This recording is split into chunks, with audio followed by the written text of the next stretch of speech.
You already know you're undercharging. You feel it every time a client asks for another revision, every time a small project consumes your entire week, and every time you calculate how much you actually earned per hour. But when it's time to raise your price, something strange happens. Your confidence disappears. You start imagining rejection. You lower the number before the client even responds. That's because undercharging usually isn't a math problem, it's a psychology problem. In this video, we're going to break down why your brain keeps pushing your rates lower, why charging by the hour can punish you for becoming better, and how to calculate a price that can actually support your business. Then in part 2, I'll show you how to present that price without apologizing, handle objections, and stop negotiating against yourself. Pricing creative work feels personal because the product came from you. You made the design, you wrote the copy, you developed the strategy. So when a client questions the price, it can feel like they're questioning your ability. That makes freelancers do some strange things. We discount before being asked. We include extra work for free. We over-explain the proposal. We say things like, I know this might be a little expensive, or I can probably be flexible.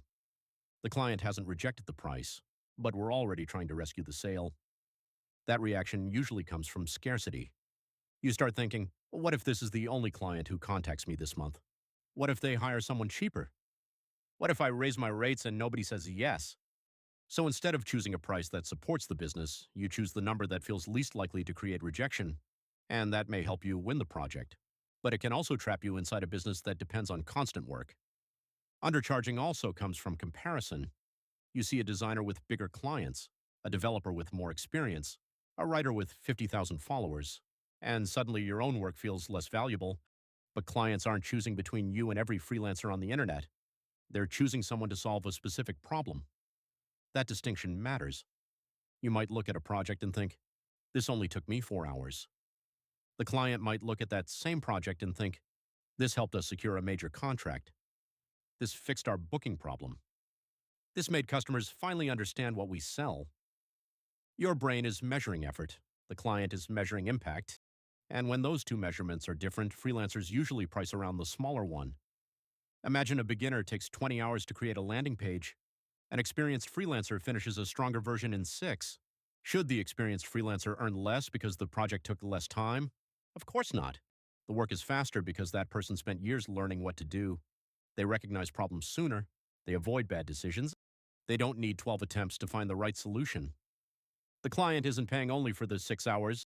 They're paying for the experience that made 6 hours possible. Training, mistakes, and past projects compress into one efficient solution. This is why creative professionals often feel guilty about charging more as they become faster. The work feels easier to them, but it feels easier because they're better at it. Difficulty is not the same thing as value.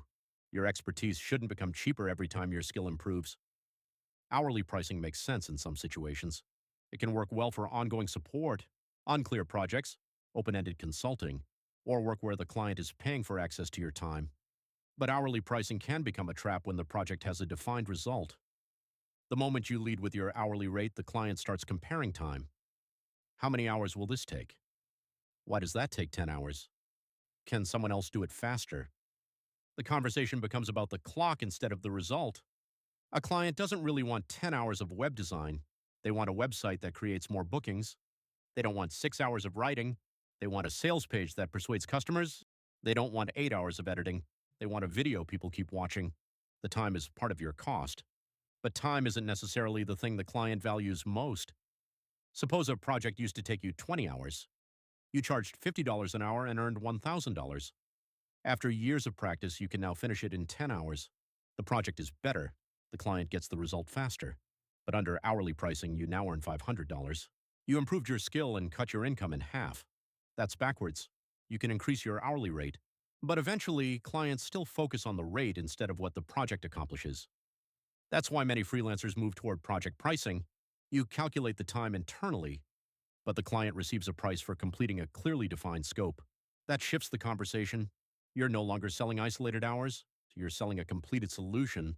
But before you can price a solution, you need to understand what the solution is worth. One of the biggest pricing mistakes happens when you give a number too early. A client asks, how much do you charge for a website? And you immediately answer, but you don't know enough yet. A website for a new hobby business isn't the same as a website for a company losing thousands of dollars in missed bookings. The number of pages might be similar. The business stakes are not. Before naming a price, ask questions. Why are they starting the project? What's currently going wrong? What have they already tried? What happens if the problem continues? What does a successful outcome look like? And how valuable would that outcome be? A client might say they need better branding, but after asking questions, you discover they're preparing to pitch investors, or enter a new market, or raise their prices. Now, the project isn't only about creating a logo, it's about credibility, positioning, and changing how the business is perceived.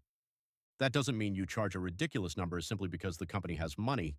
It means you stop pretending every project carries the same responsibility and impact. To price responsibly, separate three ideas. Cost is what it takes you to complete the project. Your labor, software, contractors, meetings, research, taxes, and overhead. Price is what the client pays. Value is what the client expects to gain. Your cost creates a floor. If the project costs you $1,000 to complete, charging $800 isn't a generous discount.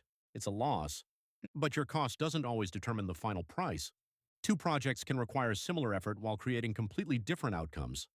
You might build the same booking system for two companies. For one, it saves a couple of administrative hours. For the other, it prevents hundreds of missed appointments. The work may be similar. The value is different. Value-based thinking means time becomes one factor in your price, not the entire product. You still need a reliable minimum. Otherwise, value pricing can feel like guessing. Start with the annual income you want the business to provide. Then add business expenses, taxes, insurance, savings, equipment, and time off. Let's say you want to pay yourself $70,000.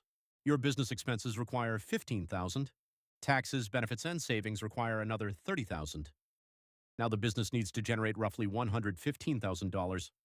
Next, estimate how many projects you can realistically complete, not how many you could finish if every week went perfectly. Realistically, you need time for marketing, sales, administration, client calls, revisions, learning, and vacations. Suppose you can complete 30 major projects per year. 115,000 divided by 30 is about $3,800 per project. That doesn't mean every project must cost exactly that amount, but it tells you something important. If your average project is $500, the business model cannot reach your goal. You don't have a motivation problem, you have a pricing and capacity problem. A full calendar does not automatically mean you have a successful business. You can be fully booked and still be underpaid. Before pricing your next project, stop asking only, how long will this take? Instead ask, what will it cost me to deliver this responsibly? How important is the problem to the client? What level of responsibility, skill, and risk am I accepting? That gives you a better starting point. You have your financial floor, you understand the scope, and you understand the potential impact. But there's still a major problem. Knowing the correct price doesn't guarantee you'll be able to say it confidently. You can calculate the perfect number and still destroy it during the sales conversation, and that's exactly where we're going next. In part 2, we'll take the price you calculated and turn it into a proposal the client can understand. We'll cover anchoring, package options, price objections, discounts, scope reduction, and the one question that shifts the conversation from your hours to the client's desired result. When you're ready, continue to part 2.